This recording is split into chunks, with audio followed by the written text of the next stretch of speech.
Hey guys, welcome to History Behind the Warrior, and today we're going to be talking about Urien. Now Urien and his brother Gil had a very strange upbringing, as their parents belonged to a cult, and this cult was considered to be the Illuminati. Now the two were born with extremely high expectations. This was due to their parents having very high level status within the Illuminati, such as the mother being an Olympic level athlete and a favourite to become the president. Now from the second Urien was born alongside his brother, they were forced into educations day in and day out for 6 long years. And even after that, things would not finish, as the two boys were torn away from their mother for human experimentation. The two boys were trained to manipulate ki and the elements of the earth, attempting to merge the two energies together, and eventually they were successful, Urien being able to manipulate electricity and Gil being able to wield fire and ice. When the two finally met the age of 22, their training was complete, with Urien now being able to perform the Aegis Reflector. Now around this time as well, the Illuminati would begin nominating members to become the new president of them.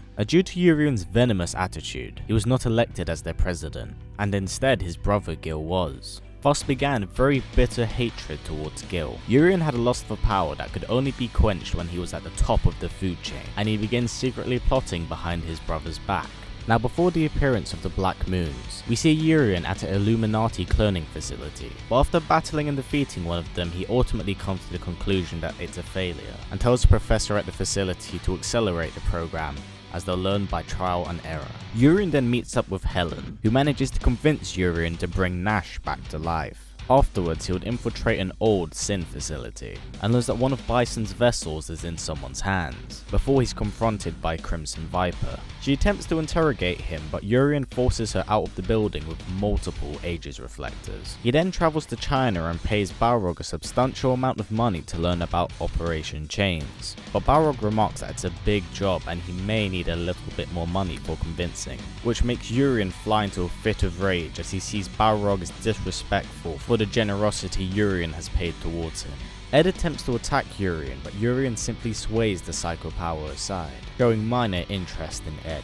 Urien then coldly walks away with his money, making it his sole objective to take down Shadaloo. Now during the Shadows Fall story arc, Urien doesn't really play that much of a role, but is responsible for bringing Nash back to life and having Helen assemble her team. Now at one point he does confront Helen and her group, as he came to see and battle Charlie. Urien is able to overpower Charlie, and is about to kill him until he is held back by Rashid, in which his anger is then turned towards him until he is calmed down by Helen. He then leaves and says that he'll be watching with great amusement. Later on in the story, he's seen criticizing Helen for her failures after he becomes aware of Charlie's inability to kill Bison. But this is in fact the last we see of him in A Shadows Fall. Now as the story drifts towards Street Fighter 3, we find out that Urien had challenged Gil, for who should be the president of the Illuminati. Now although Urien is able to become president and defeat his brother, we find out that Gil had unpurposely thrown the match, as he was offered a place higher than president, and that was Emperor. Oh Gil, you troll. Meaning now that Urien is in fact in the same spot he was before, and Urien is not entirely too happy about this, still wanting to overthrow his brother. Now the benefit that Urien got when he was elevated to president was now that he was in charge of the Illuminati Crisis Management Unit, the G Project, which allowed him to do human experimentation, leading to the creation of such people as Necro and 12.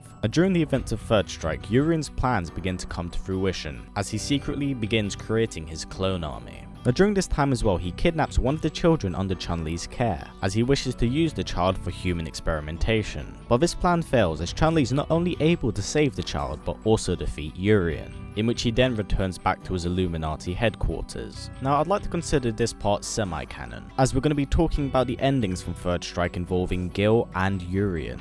Now after Gil was defeated by the hands of Alex, Urien took leadership of the Illuminati, and destroyed its preservation facility where a weakened Gil was resting, apparently killing his older brother, declaring himself now the leader of the Illuminati. But of course these are arcade endings, so take what you will from this, but I wouldn't essentially say that it's 1,000,000% canon. And that's really it for Urien. Now of course I mentioned Gil a hell of a lot here, and that's because due to how close these characters are, really it's hard to not talk about one and not bring up the other. But it's also great to see that they have two characters that kind of strive for the same idea Gil but take it in different ways, with Urien wanting things his way and his way only, and Gil taking things step by step with a much calmer demeanour. Now I hope to see these characters flushed out much later on, as I honestly don't expect another Street Fighter story / game to come out until like 2026, but hopefully more will be expanded in the future. Now I don't really have an idea for what you guys want to see next week, so I'm going to leave it to you guys in the comments below to decide who I talk about. Please put down in the comments who you'd like to see next week.